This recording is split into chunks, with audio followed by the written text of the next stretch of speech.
beautiful name it is, the name of Jesus Christ, my King. What a beautiful name it is. Nothing compares to this. What a beautiful name it is, the name of Jesus. You didn't want heaven without us, so Jesus, you brought heaven down. My sin was great, your love was greater. What could separate us now? What a wonderful name it is. What a wonderful name it is. The name of Jesus Christ, my King.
no place I would rather be.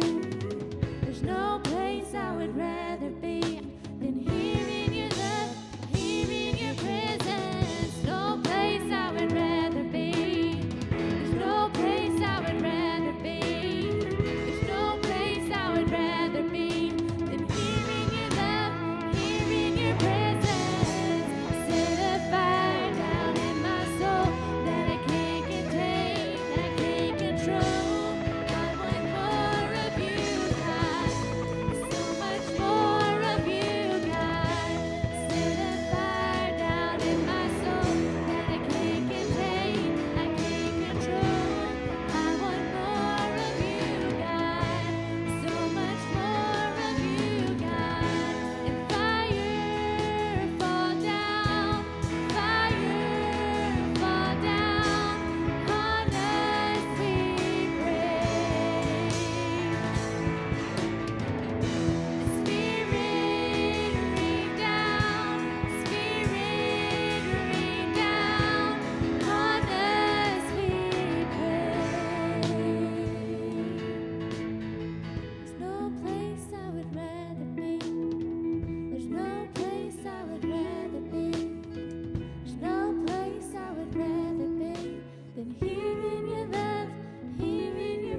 Thank you guys. If y'all just want to hold on just for 3 minutes, we're going to take a short break and get ready.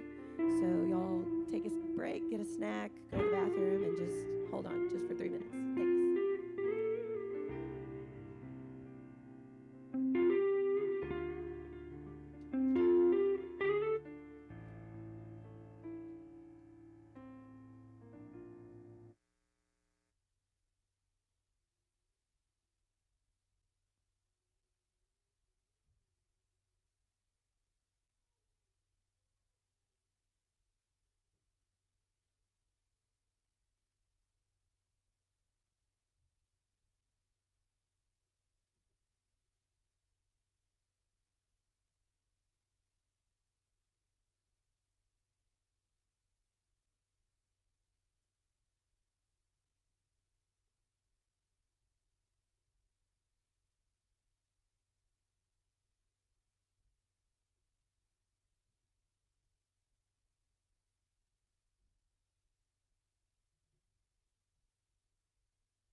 How we doing, guys? Welcome back.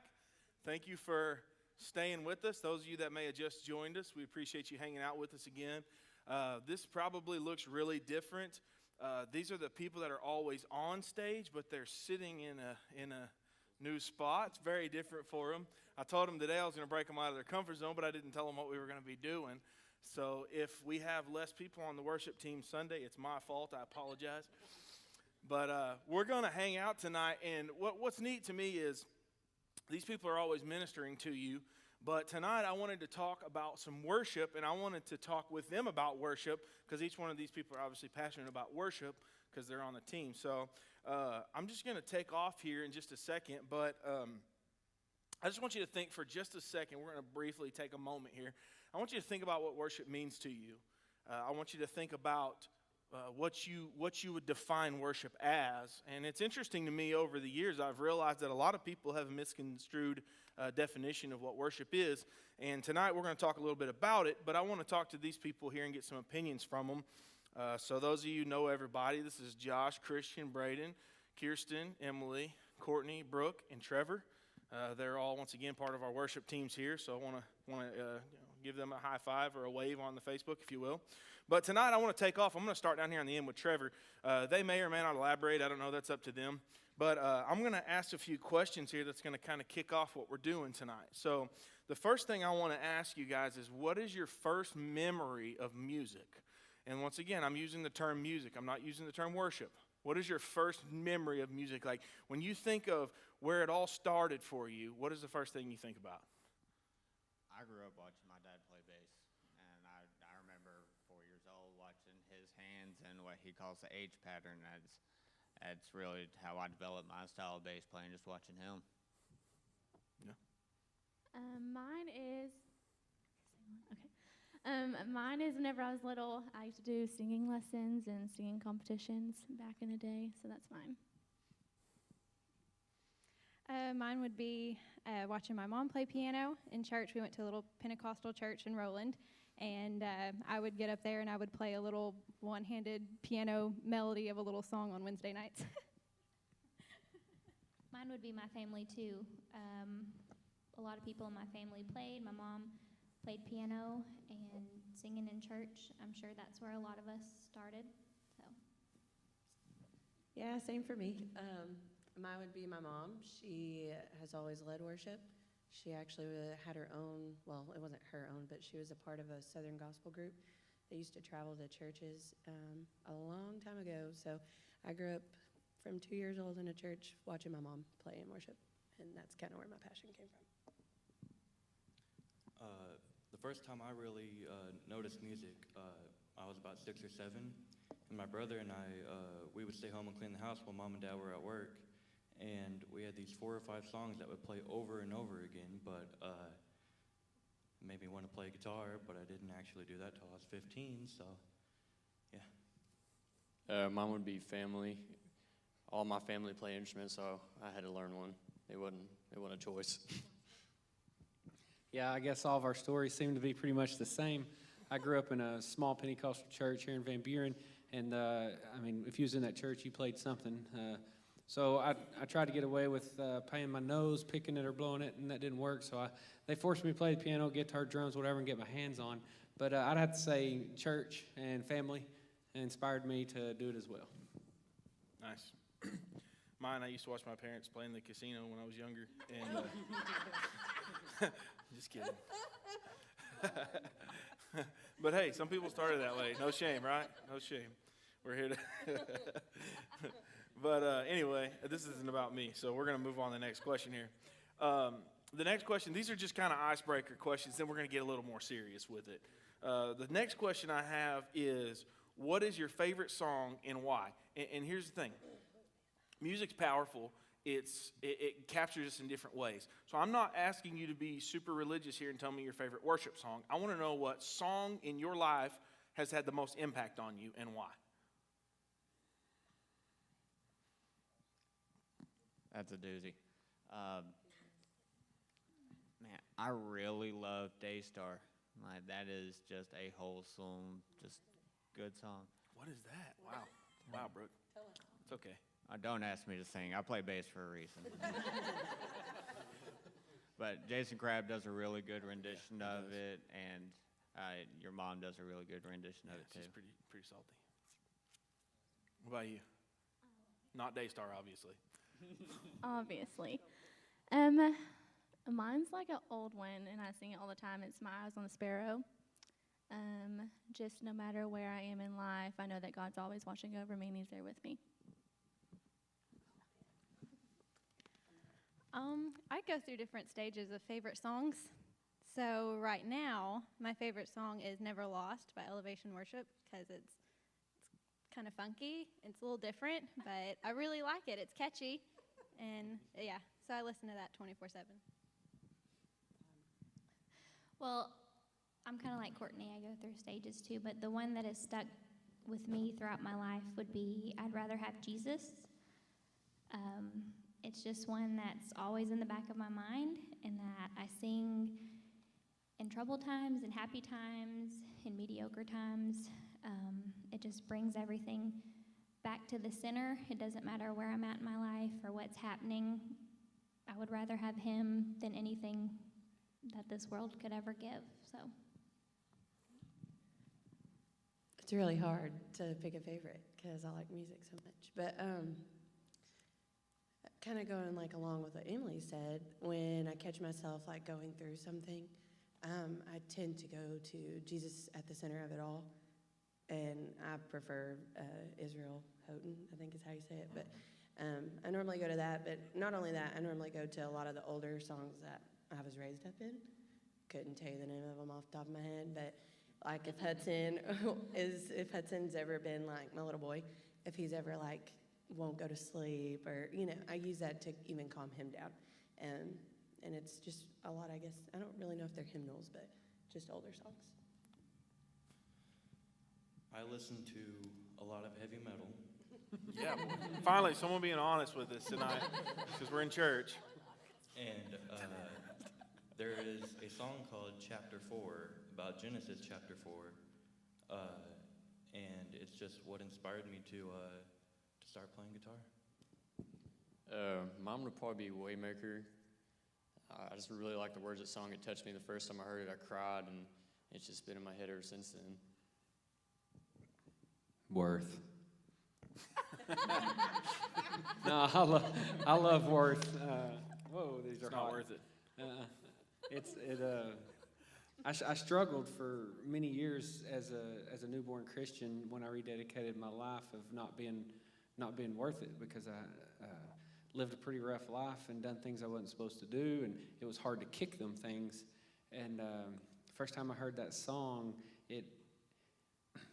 even though it's not true, I'm really not worth what God does for us. But that song taught me grace.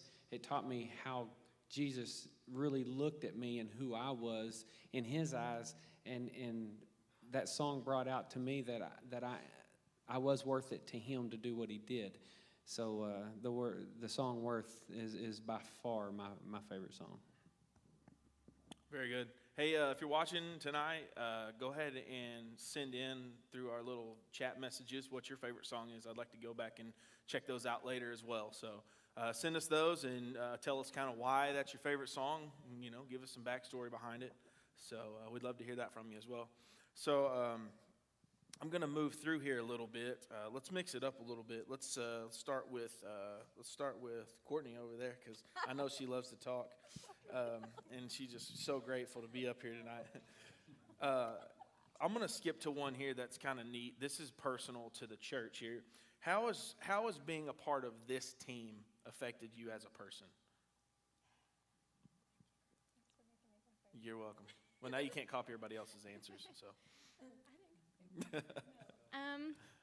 being a part of this team at this church has really impacted our family. It's had us grow.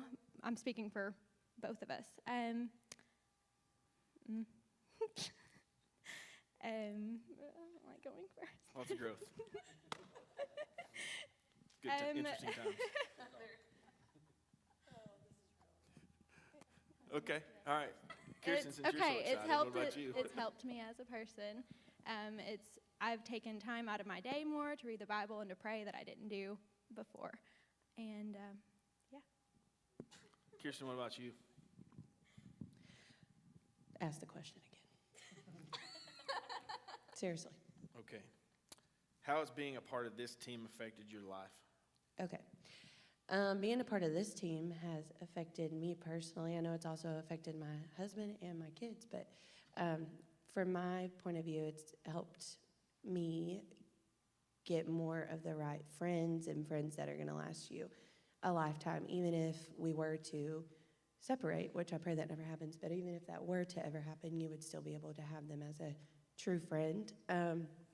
As the worship team as a whole, it's nice to be able to have, I guess, towards the friend thing again, have people that you can actually call on day or night. It goes outside of the church. It's not just on the stage. It's not just at practices or, in church. We're like a family. And so it's really, I don't know, it's just blessed us because before coming here and being a part of the serve teams, you just don't really have anything to look forward to. And so we really enjoy being a part. What about you, Braden? So I've been going to this church for about 5 years now, and if you don't know, I am in the youth. I am only 17, and throughout the years, I've never really done what you call fit in. I've always just had that one or two friends throughout the youth section, and I feel like playing for the praise and worship team has kind of helped me find a purpose and people to talk to, I guess. Serving around people that have like minds is what kind of propels you into the destiny that God has for you. That's why Connect, Grow, Serve is our vision here, because once you connect and you start to grow and begin to serve, that's when you really start to figure out what God has for you. So that's just a powerful testimony of what just worship does, but just connecting in general does for you. What about you, Christian? Well, there's just a togetherness it's brought. Like, I've never really had a team that I could rely on. And I mean, we spend a lot of time together, practicing, playing together. I mean, making jokes. We even hang out on the weekends or do some fun stuff throughout the week, even go eat after church. And Every weekend. I've never had people that I could just say, hey, let's just go do this right after church. We can just hang out. And it's really brought like a family aspect to me. So I really enjoy it, and it's a blessing. It really is. I mean, you don't know the atmosphere you feel and the togetherness you feel on this stage until you're up here with everybody just worshiping, and we're pouring our hearts out. Brooke? I'm going to piggyback off everybody else, too. There really is a togetherness with all of us, and not only that, but just the growth that you get. Being up here and ministering, it's a privilege, it's an honor, and we don't take it for granted. We truly do grow as people, as Christians, as worshipers up here every single time. Trevor? I've been on this team a couple times, once several years back, and then I moved to Bryant, and then, I really realized how much this place is really like home. Even if I'm not on stage, the first time I walked back into these doors after a year, I was home again. Being on this team, it's really made me become a more dependable and reliable person.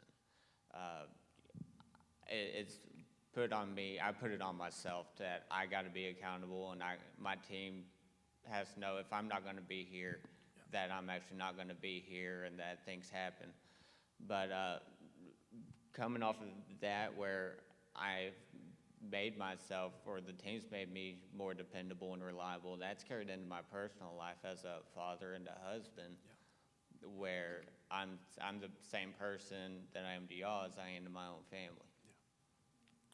That's what growing in here is about. It's not becoming a person here and then a different person out. It's totality. It's as a whole growing as an individual, and that's a prime example of that. And what about you? Oh, uh-oh, come on now. I was hoping he'd skip me because he's going to make me be honest. The number one thing that comes to mind is being on this team. It's going to be different in a different direction as y'all. It's taught me how I can hurt people's feelings by just my personality. My characteristics come off strong. God has used this team to teach me how to keep my mouth shut, even though y'all don't believe that. It is a true story. It has taught me that my sarcasm can dig deep into people, and even though I don't mean it, I've learned how other people feel just off of silliness. So that's the number one thing it's taught me. And the second thing it's taught me is true sacrifice, and that's just me being honest. I have learned the blessings from sacrifice, and that's harsh as well, but it's true, because everybody on this stage sacrifices to be here. We come early to service, we stay late to service, some of them. We come on different days when we're not having church, and some of us drive a long ways. Kirsten is from a long ways off every day and has to get here on Wednesday nights. And every one of us sacrifice in some ways. So it has taught me true sacrifice as well for God. And I want to jump ahead here. I've got some more, but I want to. Oh well, she can talk if she wants to. Go ahead. Sorry. They no, put you on the spot. I was thinking he hears me talk all the time, so that's probably why. Like all the time. But no, what I would think for me is how selfishness is the word that comes to mind, because as a team, I love cheering all of you guys on and seeing you push it to your potential and seeing what you're capable of. I mean, all of us have grown tremendously, since the first time we've met all of you. We've all grown, and spiritually, musically, in your talents. And I think being a part of a team shows you how to set yourself aside and cheer other people on and pushing them to their potential, and seeing them get there is so fulfilling. And that's what I love about being a part of a team, is seeing how people can grow and seeing what they're capable of. Just as they cheer me on, I cheer them on. It becomes a really good team effort, and we all respect each other and love each other, and even though we get on each other's nerves often, we never carry that onto the stage with us. If there's any awe, we always deal with it, and I love that about this team. So I'm going to move on here because I got a few things I want to cover, but this one I'm going to leave optional, and if you want to answer it, just go ahead. But I need to know from y'all personally, and they want to hear from you tonight too. What does worship mean to you? Like, what does it mean to worship?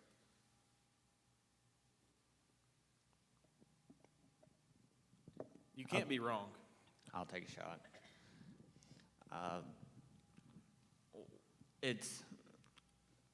I don't want to come off as bragging. I really don't. I consider myself a busybody. And worship to me is where I get to do the Lord's work. I get to work for Jesus himself. Whether I'm up on stage, or if I'm not on stage, I'm in audio-visual and I'm putting up words for y'all or whatever. But it's always been pushed on me that when you get into a church, get busy. Mm-hmm. You're less likely to leave when you got people counting on you and you got something that's got to get done. So worship for me is doing the Lord's work. It's working for God. And that's where I feel like I get a sense of pride out of what I'm doing. And he's right there with me and basically earning my wings, I guess. Anybody? I'll take a short answer. To me, literally, it puts words out that I wouldn't be capable of saying myself. When I hear a song, I Can't Believe by Elevation comes to mind, because if you listen to that song, literally, it is exactly how I'm feeling. And sometimes when I'm trying to get that out to the Lord, it doesn't come out the way I want it.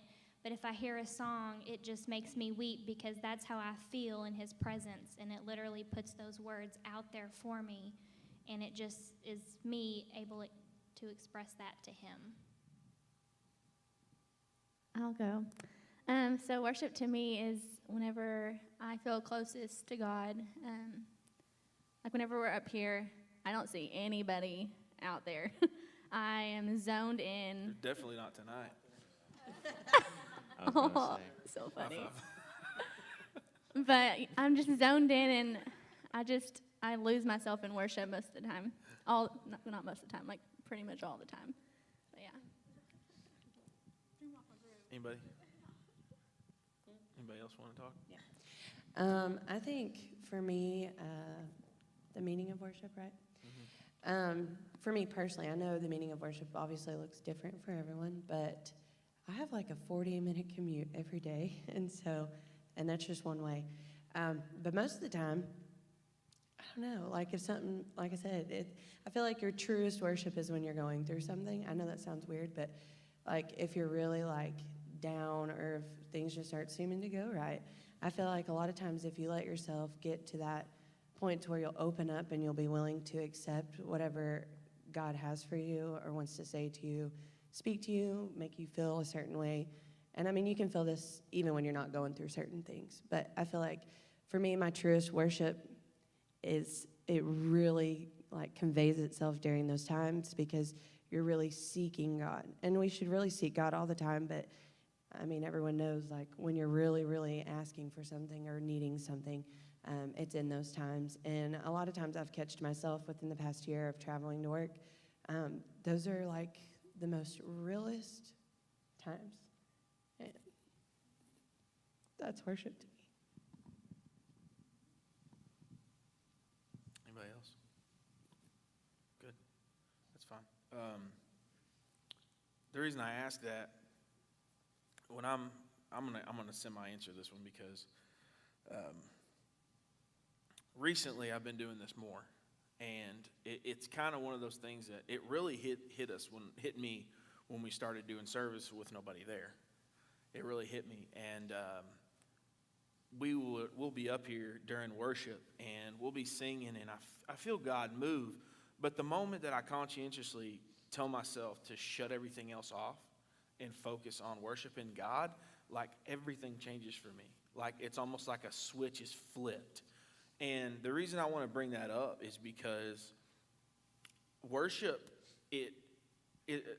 what I get out of worship is a byproduct of worship. True worship is all about God. And the beauty of it is when I shut me off and focus on Him, He lifts me up.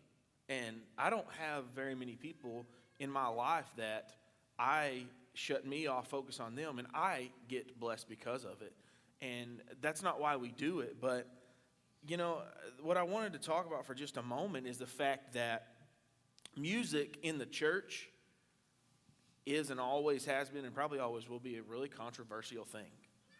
The reason that is because everyone has their own unique taste. Everybody has a representation of what they feel like music should or shouldn't be within the church. And the problem is we begin to listen to these worship songs and we begin to listen to music in general. And when we start to demand our own preferences, worship no longer is about God and it's about us. And one of the most impactful things that I've learned in my life, and it's crazy, this year will be 18 years that I've been singing on this stage. And over those years, it wasn't until the last few years that I really started to understand that worship had nothing to do with my music. And music is my passion. I'm passionate about it. It's like a scapegoat for me. I get out of my world with music.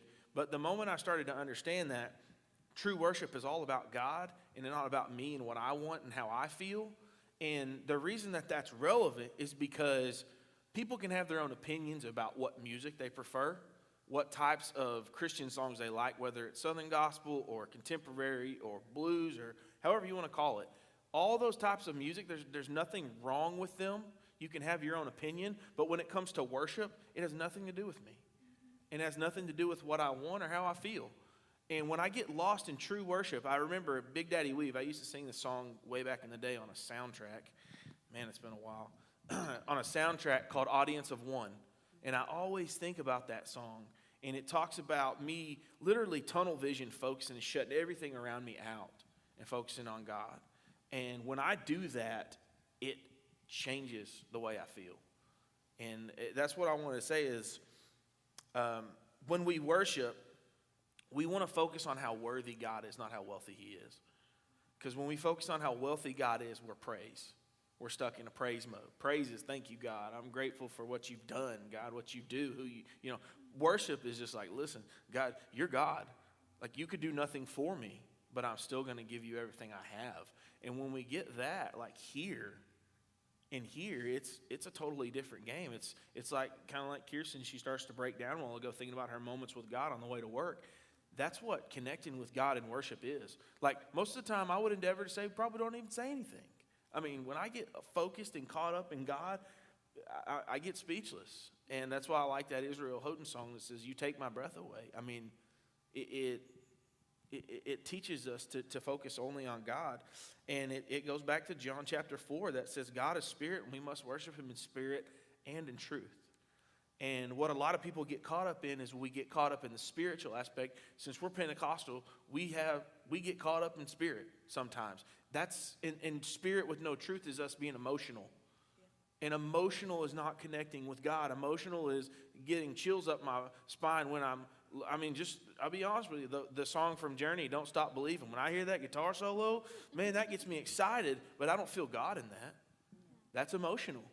And a lot of people come into the church and they get emotional in worship and they feel like that they're connecting with God, but that's all spirit with no truth. And truth with no spirit is religion, which we also have a lot of in the body of Christ. But the scripture is very specific. It says God is spirit, and if you worship him, you must worship him in not only spirit, but also in truth. In other words, emotionalism and a relationship with God collide, and I have an experience with God to worship. That's what it's all about. It's interesting to me how true worship prepares me for life. I can be having an awful day, and a worship song will come on and it'll blow my mind. It'll change my whole mindset. Worship teaches me, this stage has taught me, there are a lot of times where I don't feel like doing it. There are a lot of times I don't want to do it. But I come up here and I say, all right, God, today we're going to sacrifice. We're going to have a sacrifice of praise. And then in return, it always works out. I remember being a kid, I would sit down here, and my favorite parts of church were watching other people go nuts getting blessings from God. Like, yeah, I love it. I love getting a blessing from God, but I love seeing somebody else's life just turned upside down because God decided to take hold of them. And, the thing is I've said this a few times before, but worship is not something that we choose. It's something that we were chosen to do. Like, we were called to worship. Every one of us, not just this team. God created us to communicate with him. That's what we're supposed to do. And if you would shut off the mindset that it's got to be certain songs or certain genres, sometimes just shut it off, period. See if you can worship without music. That's the true test, in my opinion. If you can turn music off and you can still have time with God and you're worshiping, that, to me, that means you're really getting somewhere with it. Before I take off, does anybody have anything to add to that at all? Nothing? Anything? It's all me. That's fine. One thing that I do want to close with is when we begin to worship, we start to get closer to God. And the crazy thing about getting closer to God is the closer I get to God, the more the lost people will be attracted to me and the religious people will despise me. And when I say the religious people, I mean the people that are stuck in religion and they don't have a relationship with the Lord. So the closer that I get to the Lord, the more lost people will be attracted to me. And the people that are religious and don't want to see anything move and don't want to see anything change, they're not going to like us as much. So as I look at this body and I see this church and I see the changes and the transitions that's made over my lifetime, I see a lot of people that had different opinions about what should have happened or didn't happen. But the one thing that's always been here is that true worship has always existed, regardless of what season of life we were in. And before we leave, I want to take just a second. They're all going to hate me for doing this, but I want to individually brag on each one of these people for just a moment. I'm going to start over here with Trevor. Trevor, I want to try really hard to say something nice about him. Trevor, he is an extremely hardworking young man. And one thing that I love about him, and each one of these people can attest to that, he is so forward. If he thinks he's going to be gone, he tells us and lets us know, hey, I may not be here. And then they're all good at that. But he's really cordial about that because he takes on a responsibility to do that. And I'm grateful for him. He comes in here some days totally wiped out from work, got paint and mud all over him. But he walks in here and he does this and he sacrifices for it. So I'm grateful for Trevor. Shout out to him when you're on the Facebook. I'm gonna try really hard with Brooke. No, it's funny. It's a funny relationship we have. But one thing that I have noticed about this woman is I've been beside her as a friend for a lot of years, and I've seen her through some of the worst things that she's been through, still come up here and pour her heart out as if you didn't know what was going on in her life, you wouldn't know what was going on in her life. And to me, that's a huge testimony of someone that really is engaged and connected to God, is no matter how rough the season of life they're in, they're still here and they're still faithful and committed. So I want to say that about her. And Courtney, Hunter would endeavor to think that he was the best part of her, but I'm sorry, buddy, you're not. She is an awesome wife and mom. I've got to experience being around her a lot, and she just plays the synth in the background, quote unquote. But if you notice a week that she's not here, it's a significant difference. You don't know it's not going until it's not going. And just for instance, they had to go to another church service last week to be with Hunter's family, and they went to 2 church services, and she flew here, had practice for 20 minutes, and left again. I mean, who does that? You know, that's just huge. That's a huge commitment. So I've got to brag on my wife.